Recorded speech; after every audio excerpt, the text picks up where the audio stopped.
Voici 2 courbes. Si tu penses que ça veut dire que les vaccins causent l'autisme, t'as rien compris à la science. Quand 2 événements évoluent dans le même sens, on a tendance intuitivement à penser qu'ils sont forcément liés. Notre cerveau crée cette association automatiquement parce que dans la majorité des cas, ça marche plutôt bien. Si vous entendez un bruit de verre cassé et que quand vous débarquez dans le salon, le chat vous regarde avec de grands yeux innocents en buvant de l'eau qui est par terre, c'est sans doute que c'est lui qui a cassé le vase. Mais et si ce n'était pas le cas ?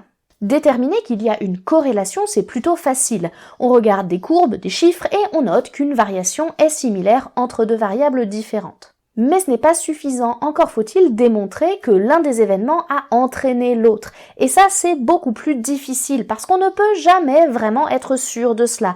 On doit donc estimer à quel point c'est plausible. On utilise donc une liste de critères un petit peu complexe et là, il y a 3 possibilités. Soit il n'y a aucun lien, c'est juste une curiosité statistique, un hasard, soit A a entraîné B, soit B a entraîné A. Donc ces courbes mises côte à côte, elles sont effectivement troublantes, mais quand on y réfléchit un peu, il n'y a rien d'exceptionnel. Comme le dit le dicton, corrélation n'est pas causalité.